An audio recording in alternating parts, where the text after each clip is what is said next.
Thank you for coming to the environment session. I'm going to talk about some slightly controversial topic in Ayers Rock.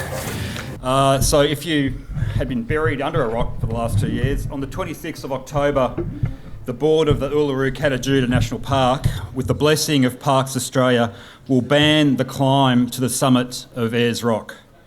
Along with the ban on climbing, park authorities will also be removing the summit monument, the climbing chain, and 5 memorial plaques that are on the rock. Now, in breach of the lease agreement that requires Parks Australia to preserve, protect and manage cultural heritage to the highest possible standards, we're about to see one of the greatest acts of cultural vandalism in recent history, and barely a whisper has been raised in opposition. The exhilarating climb that reveals World Heritage listed views has been undertaken by over 7 million visitors since the park was declared in 1958. The climb is not only special to tourists, but it is important to Aboriginal culture. In its explanation for the ban, the park board stated, "The climb is a men's sacred area. The men have closed it. It has cultural significance that includes certain restrictions, and this is as much as we can say. If you ask, you know they can't tell you, except to say it's been closed for cultural reasons." Now, the official reasons relate to 3 very highly subjective criteria that were slipped into the park management plan in 2010. This was despite strong support for the climb by then Prime Minister Kevin Rudd and then opposition leader Malcolm Turnbull. It's probably the last time Liberal and Labor agreed on anything. The majority of the Australian people also strongly supported the climb at the time, and I think if you took a survey, you'd still find strong support for keeping the climb open. Now, if you read my book, you'll find that just about everything Parks Australia say about the climb is a myth, and I just wanted to share 2 of those myths with you today. If the facts about the climb presented in the book were known in 2010 when the management plan was being passed by Parliament, any sensible politician wouldn't have allowed that ban to pass. In fact, I think there's a strong case to be made that Parks Australia have in fact misled Parliament on this issue. So as you approach the base of the Western Climbing Spur at Uluru, you are faced with a sign that supposedly expresses the views of the traditional people.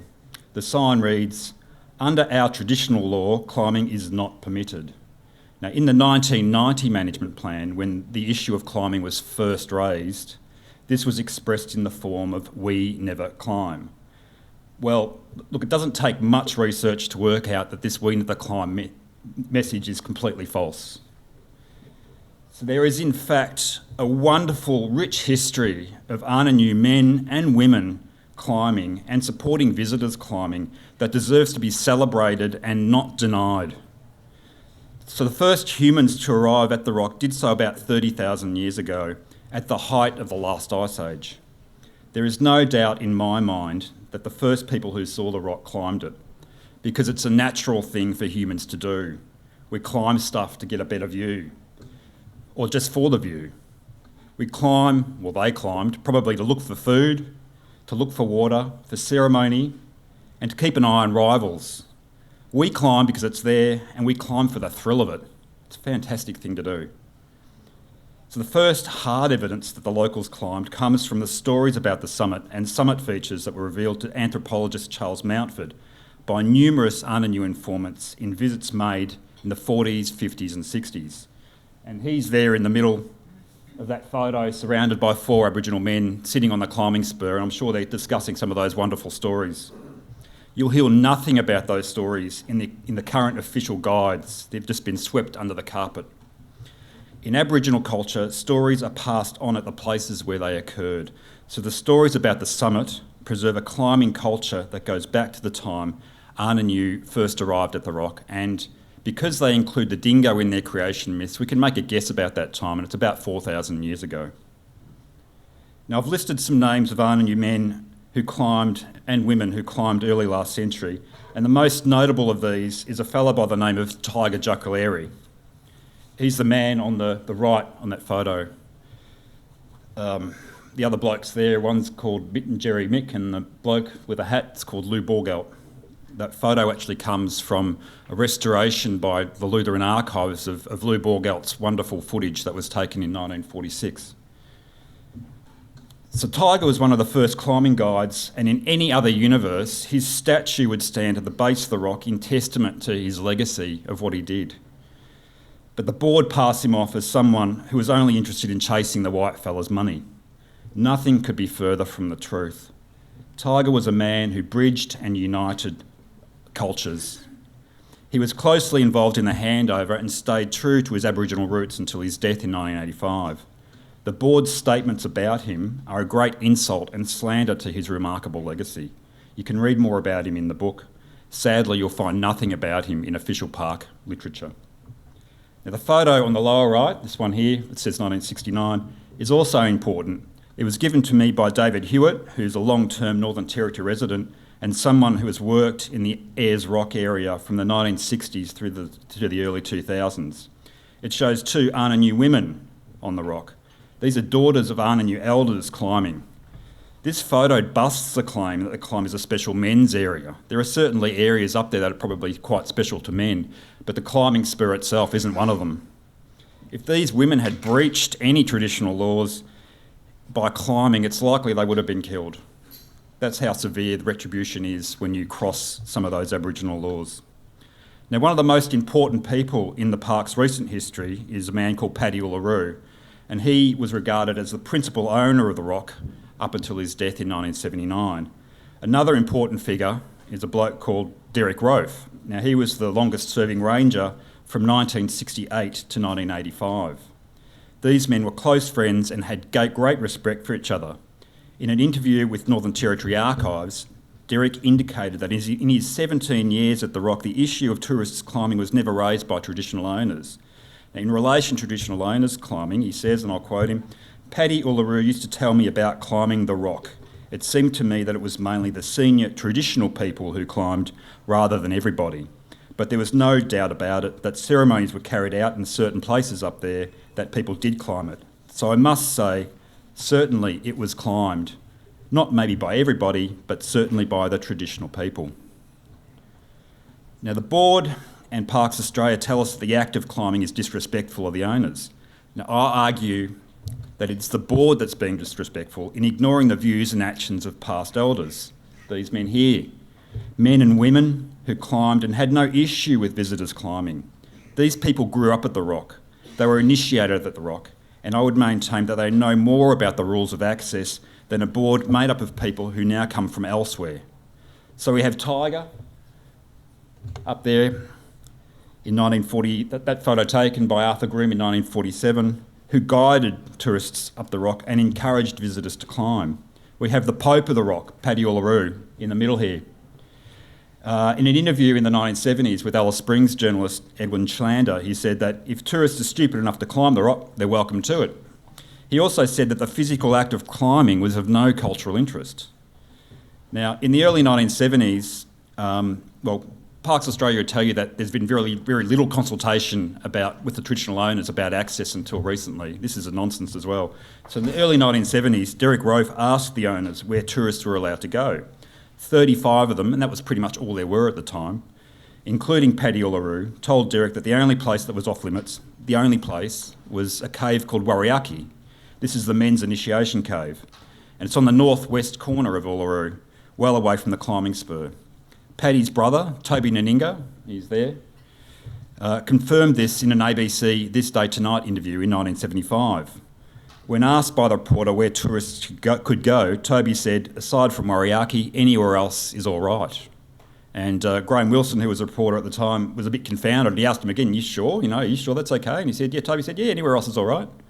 And you can see that video online. So it's not only a few Arnanu men who felt this way.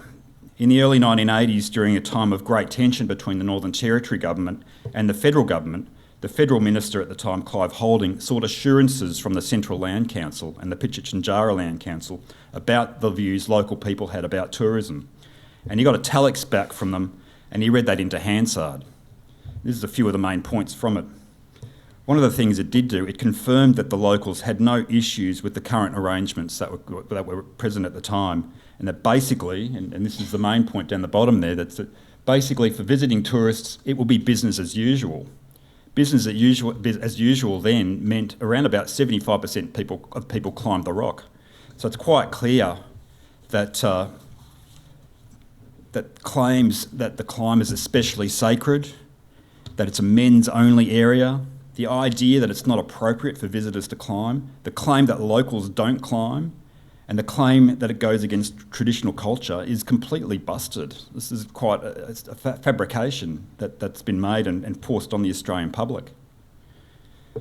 So let's just quickly bust another myth. So one of the other ones, and then, as I said, just about everything Parks Australia and the board say about the climb is a myth. So if they say anything, just if they say something about the weather, check that it's not raining outside when they say it's sunny. It's remarkable that they've been allowed to get away with this for so long. So Parks Australia have been pushing the message that the climb is a high-risk, dangerous activity since they took control of the park in 1985. In fact, as Arthur Groom found in 1946, when he climbed with our man Tiger, the climb is nothing else, this is what he said about it, nothing else but a strenuous and spectacular uphill walk. And that was without the chain in place. And to this day, that is the case. If you're used to walking in the bush, it's not really that much of a physical challenge. The thing is, these days, we're so stuck in our urban areas and stuck in our city environments that any minor steep hill climb seems like a climb up Everest in comparison to sitting in your chair. But it wasn't much of a muchance. Now, the chief success of the climb as a tourist activity, aside from revealing those spectacular summit views, is that it's something that can be safely enjoyed by people of all ages. There's a shot here from a Leyland Brothers video in 1977. And this one here on the right, by showing one of Sarah Usnov in 57. And I've run out of time, but you can clearly see the issue of safety just falls flat in its face. So the climb is a remarkable activity of the natural world. It's a great shame that past October we'll be seeing an end to it. The underlying reason as to why you should care about it really goes to the heart of why we enjoy national parks and places in the first place. So these are examples of outstanding natural beauty. They're for all of us and not just for a few.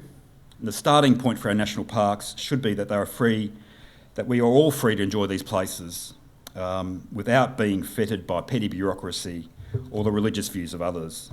I'll just end by saying that, look, yes, the land belongs to the Arnonu, but the park really belongs to all of us. And while that is the case, we really have the right to decide what goes on there and where we can go. So thank you for your time. So, the Victorian government is working towards Australia's first treaty with Indigenous Australians. Nobody, I presume, objects to fostering better relations and better lives for Indigenous Australians. I don't. But the Victorian government says that the purpose of the treaty is to promote reconciliation, fostering shared pride of Aboriginal culture and help to heal the wounds of the past. The process is going to fail if the government continues on its path to lock people out of public lands. Now, last year, the Parks Victoria Act created a new statutory authority, Parks Victoria, to manage the land. Ostensibly, it's outside of government control. It's a quango. It has some things it has to goals and objectives, but it's outside of direct control. A mandate to protect public land and manage it for recreational use. But actually, it's now clear it has an agenda to get the people out everywhere, wherever possible. Just 1 month ago, rock climbers were told by Parks Victoria that they could no longer use the majority of the climbing sites in the Grampians that they've been using for the last 70 years with no incidents. Supposedly it's because they're damaging Indigenous art. Now, Parks Victoria claim they have 100 photos of damage to support the claims of damage to Aboriginal artwork, but they've only released one publicly. And as soon as they released that, it showed a rock bolt within a few metres of Indigenous art, but it turns out And if you know anything about how government bureaucracies work, you won't be surprised to find that there was a mistake here. The bolt was actually put there by park management years ago as part of a cage to cover up the artwork. The climbers recognised immediately it wasn't a climbing bolt.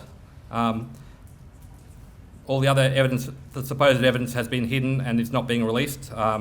We've requested it from the government. We're waiting on it, but it hasn't been supplied to us yet. As far as there is no public evidence of damage to works from climbers. Parks Victoria have made widely exaggerated claims of the numbers of climbers. They supposedly shot up exponentially.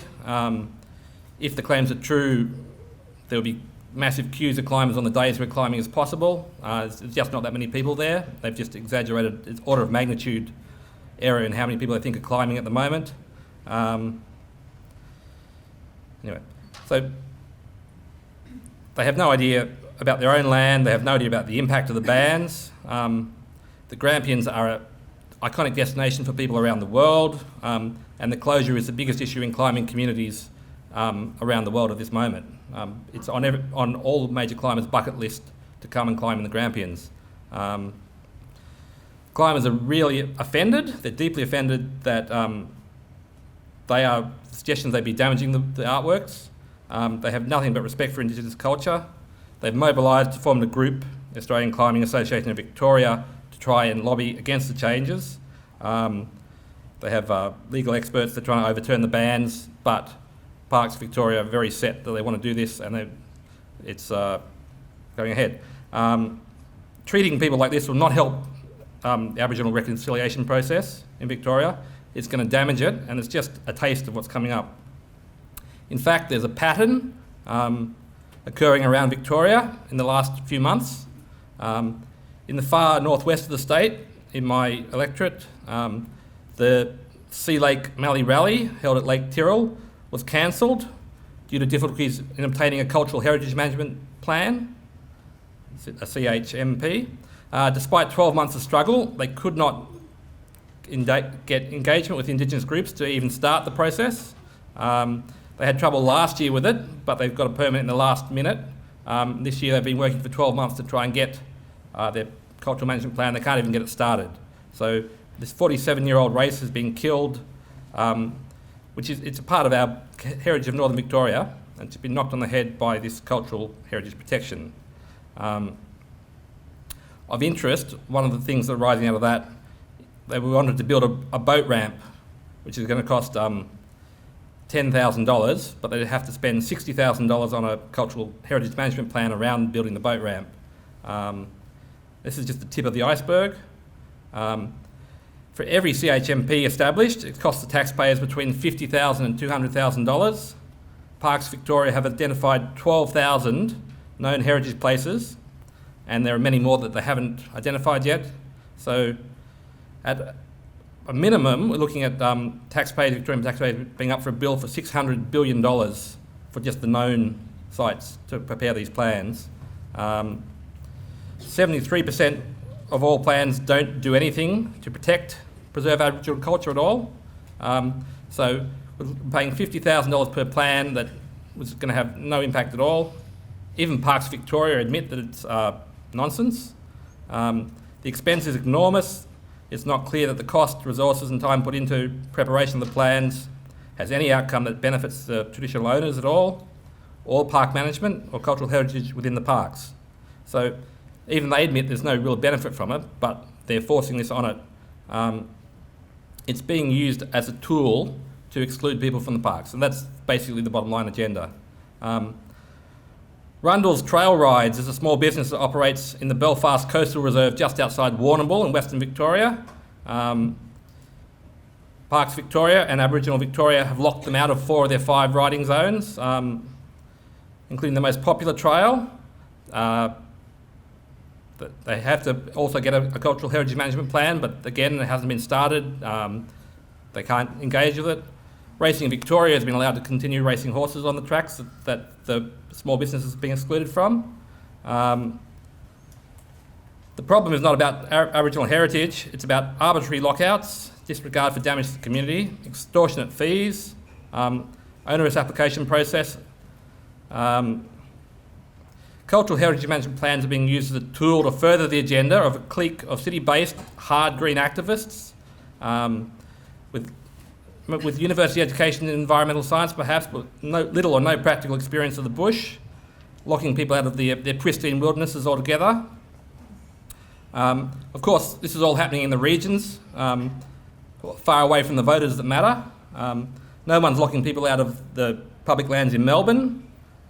Apparently the MCG was a important Indigenous meeting place, so you would think that should be closed to football for a few years and or just handed back to Indigenous owners, but of course that will never happen. That's ridiculous. It'll be knocked on the head in a second, but when it's a park outside Bendigo or a car rally in the Mallee, it's fine to inflict it on the locals. The parks are managed by bureaucrats who don't understand the places they're managing. No one's personally responsible. It's just a broader picture of what's happening in regional Victoria with water policy, fire mitigation, driven by people from Melbourne and Canberra. It's part of what led me to call for Rexit in my maiden speech, which is a regional exit.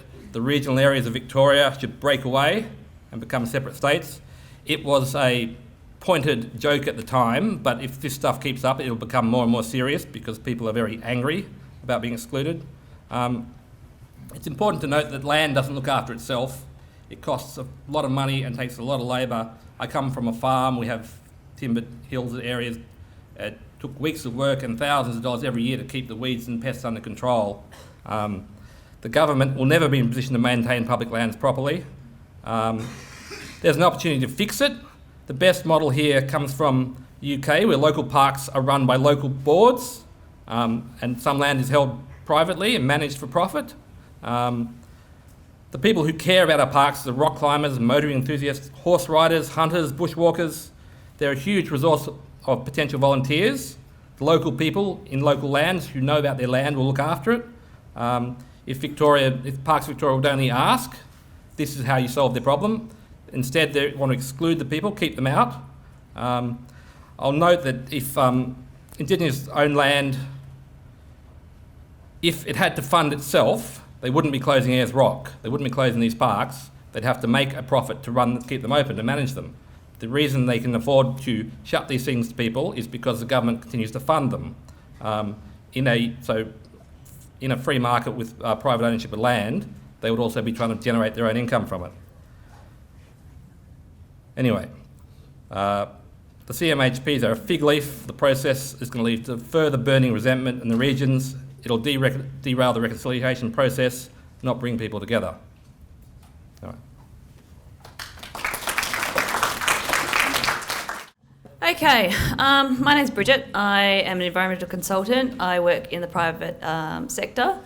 I don't think it's any surprise that a lot of people in our profession are really tired of being labelled as socialist raving lefties who are pro-regulation heavy and see the private sector as an enemy to be quashed. Because the private sector obviously cuts down trees, pollutes waterways, mines and rapes and pillages the earth, and abetted. And the role of the government is obviously to keep big business under control. So I'm going to hope to break down some of your prejudices. A lot of people in our profession are quite balanced, mentally speaking and politically.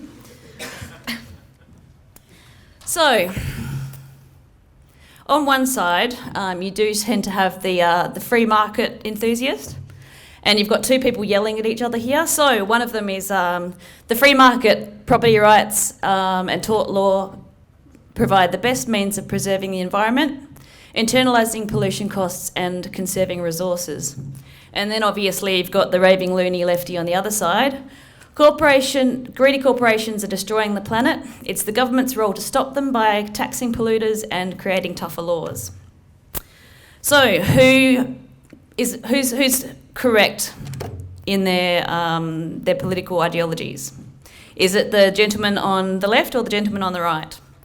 Well, I think they're both wrong, and that you need both regulation and the private sector and free market incentives and stuff.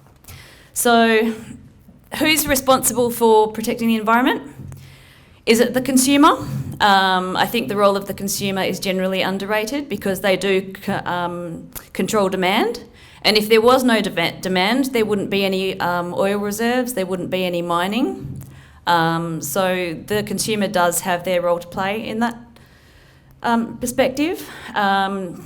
Also, you've got government. So government provides education and incentives. So they play a role in empowering people to make decisions. They also play a prominent role in instilling culture, behaviour change and all that kind of stuff to help people make decisions that are responsible not just for their own families but for society in general, and obviously the environment is part of that because the natural environment provides an estimated $3 trillion worth of services that governments and industry don't have to pay for every year. So if those services are depleted, then that increased running costs for industry and everybody else. So in some ways, industry also is very good at picking up the slack of what government can't do. So that's kind of what the next slide's about. The role of government. At the moment, in terms of protecting the environment, there's a lot of emphasis on regulations to stop people pouring toxic chemicals into waterways, to ensuring that people don't cut down trees willy-nilly when they're wanting to build something. And also then you've got taxes as well, so if somebody's producing too much of one thing that they're not taking responsibility and that cost of clean-up costs and things are passed on, then they'll tax that because that's what governments like to do. However, an underestimated or underutilised function of government is to provide incentives so that industry invests in certain products and services as opposed to providing other goods and services, and market certainty. So if society is wanting to progress and maintain a sustainable future for future generations and everybody, then market certainty needs to be a focus of government, because without that certainty, then start-up businesses, for example, renewable energy projects, waste management recycling projects, a lot of those technologies that we're going to be more dependent on in the future. Investors aren't going to put their money on the line if there's no market for it, and that's where government comes in by saying, look, we need to sort of progress in this direction.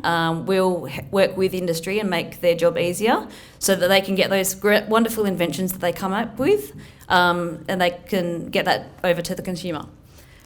Okay, so climate change in perspective. Going back to those 2 minutes at the beginning, you've got climate change skeptics on one side, and then you've got people who believe that the only way to secure a sustainable environment for the future is through addressing climate change. However, climate change is a symptom. It's a symptom of a whole bunch of other factors.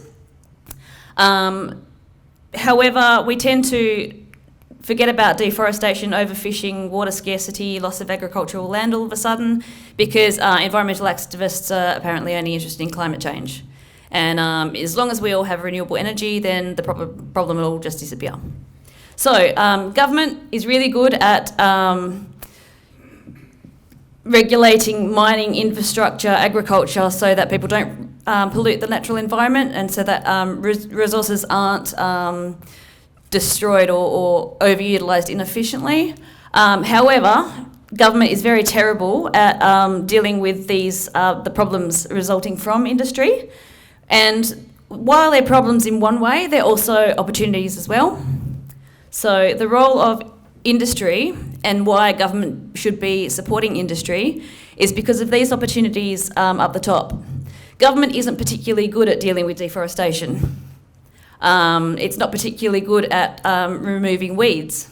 It's not particularly good at maintaining the integrity of agricultural land. Okay, so here's a little example. Renewable energy projects in New South Wales. In 2013, the New South Wales government released their action plan. The plan has 24 actions under 3 goals that detail the government's intention to work closely with New South Wales communities and the renewable industry to increase the availability of renewable energy at the least cost to the consumer. The reality is a lot of companies are investing in renewable energy projects such as solar farms, wind farms, etc. They need to invest hundreds of thousands of dollars so that they can get approval. So they need heritage surveys, they need biodiversity surveys, etc. So the problem is, once that investment has been made, they don't actually have a guaranteed grid access. So you have a poor proportion of renewable energy projects falling over. So that's where governments not really facilitating the process because they're not providing that market certainty for investors. Lots of potential. 1/3 of the Earth's terrestrial surface is utilised by agriculture. So maybe one thing that we should be doing is to deal with climate change. Sometimes directly isn't the way. So for example, an analogy would be a person with type 2 diabetes. Do you throw medication at the problem, or do you tell that person to exercise and eat sensibly, because that's actually the cause of the problem, and just treating it with medication won't necessarily make that problem go away. Same thing with agriculture. So if we've got farmers dealing with droughts and things like that, maybe if we make them more resilient to drought by helping them their soils retain water, and also helping water get into the soil in the first place, then maybe we wouldn't have to bail them out. So last year, billions of taxpayers' money went to assisting farmers. Whereas if they had that investment and assistance in the first place, we might have saved some more money. Okay, so another real potential that isn't being realised at the moment is, does agriculture have a potential role in maintaining biodiversity? So look at these scary statistics here. 10,000 years ago, humans represented 1% of terrestrial biomass. Today it's 2/3. 1/3, livestock's 2/3, and wild animals is a measly 1%. So at the moment we've got cows, pigs, sheep. Why aren't, and all these countries are doing the same thing. So Africa, cattle; India, cattle; South America, cattle; Australia, cattle; United States, cattle. Why don't we diversify? Why don't we maintain those healthy gene pools and utilise animals appreciate them in different ways rather than just to look at on television through David Attenborough documentaries? Wrapping up because I'm seriously running out of time. Okay, we need to change the way we think. I really, really hate the black and white situation before. Free market, socialist, cat person, dog person, regulation heavy kind of climate change activist. The word climate change is, the only way that we can guarantee a safe future versus climate change doesn't exist. The truth lies somewhere in the middle, and there's lots of species in the world that we could invite to be a part of our culture and our future, as opposed to just dogs and cats. That's the end of my speech. Thank you for coming. Thank you for being here, and thank you to my fellow panellists and to Tim for stepping in. I was called away and literally ran from the train station, having landed in a plane to get here. So thank you all. We are in the grip of a man-made drought here in Australia right now, and I'm not talking about climate change. I'm talking about a regulatory stroke of a pen that began in 2007 with the Water Act of 2007 that created the Murray-Darling Basin Authority and completely changed the way that we handled the water inside the Murray-Darling Basin. And this has proven to be one of the most disastrous decisions and pieces of policy that we've seen from any government, certainly inside my lifetime. And worse, is right now costing the lives of between 2 and 6 farmers every week who are killing themselves out of a simple loss of hope. In the words of the farmers that I interviewed, and I'll tell you where you can find the interviews later, this is worse for them than the Millennium Drought. When they were in the Millennium Drought, people were losing their farms, people were going bankrupt, but they could understand it. It was a drought. There was no rain falling from the sky. This time they are watching the Murray River overflow. They are watching environmental water being sent into the Barmah and Gunbower forests. For 4 out of the last 5 years, an unnaturally high number of floods. It naturally floods perhaps once in every 5 years.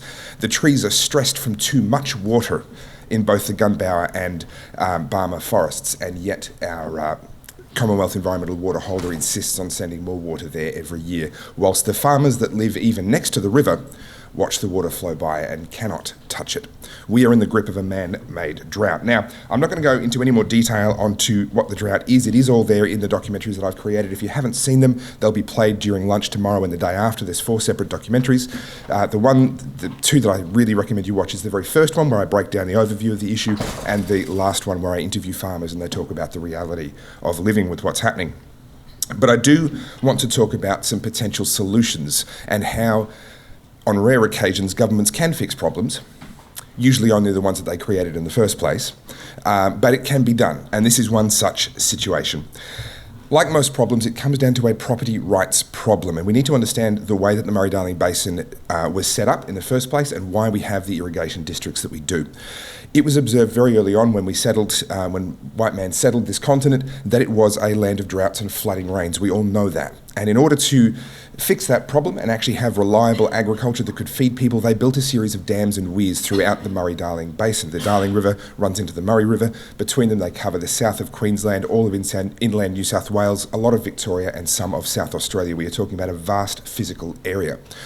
They regulated these rivers so that they could actually put water onto some of the most fertile soils on the planet. A lot of the arid land that we have is actually not very arid in the sense of being infertile. It's arid in the sense that it doesn't get a lot of rain. It's very fertile, it gets a lot of sunshine, and is a wonderful food bowl. Just add water. And so that's exactly what our ancestors did. That was functioning more or less pretty well, imperfectly, but more or less pretty well until the Millennium Drought came along. Now, a drought is a drought. There's not a lot that we can do about that. But politicians are politicians, and they've never seen a problem they wouldn't like to fix, even if they can't.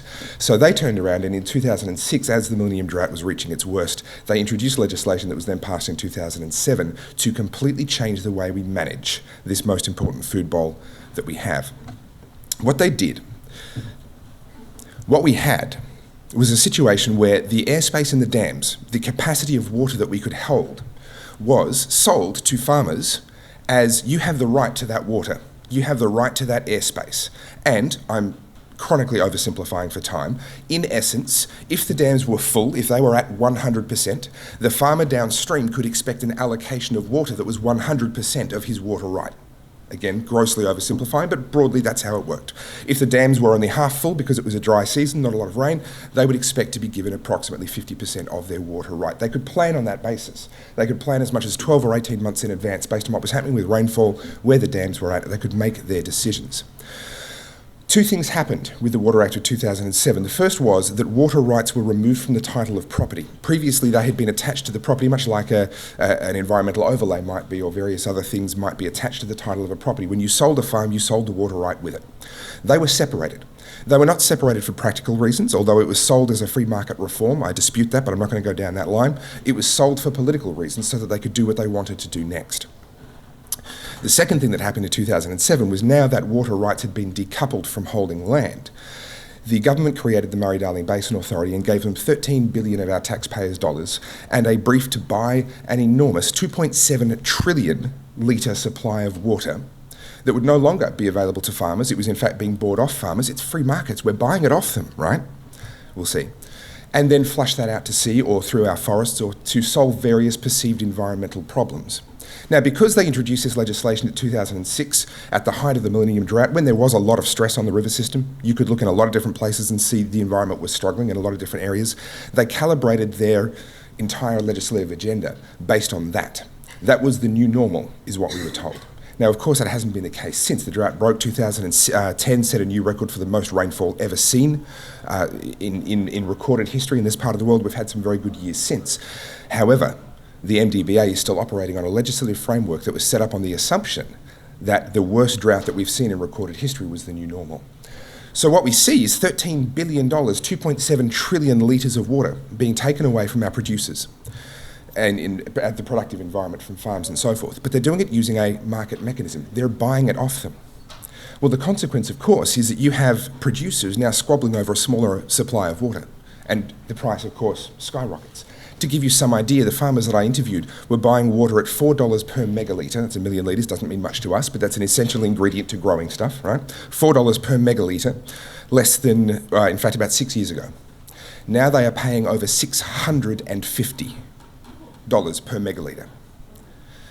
As one farmer put it to me, the break-even level is about $150 per megalitre. The I give up level is about $200 per megalitre. The I'm going to crash into a tree so my family gets my life insurance level is about $500 a megalitre. And if you've seen the interview video that I'll give you the directions to find later on,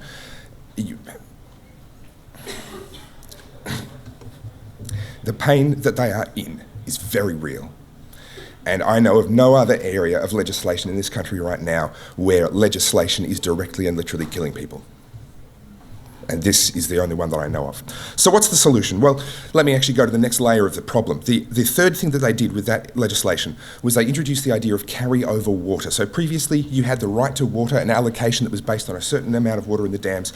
If you did not take delivery of that water, you lost it. It remained in the dam, it was reallocated the following year to everybody, using the normal system. They introduced this thing called carryover water. What that meant was if you didn't use the water and certain conditions were met, you would keep the bulk of that water in the dam to be able to use the following year. Now that might sound like a great idea. It's a fantastic thing. It fundamentally changes the nature of your relationship with that right. You've gone from having and holding the right to the delivery of something to now actually the right to own it. Again, you might think that's great for farmers. They actually own the water. They don't just own the delivery stream. No, they didn't do it for the farmers. They did it for the Commonwealth Environmental Water Holder. Because they've bought 2.7 trillion litres of water and they quite simply cannot send it down the river system fast enough. They literally didn't use it. And so right now, as the irrigation season has just come to a close, there's about 1 trillion litres of water sitting in our dams taking up that airspace, right? Taking up that capacity that is already pre-allocated to the environment. And when the rain comes in and fills up the remaining airspace, only that remainder is now going to be allocated across everybody else.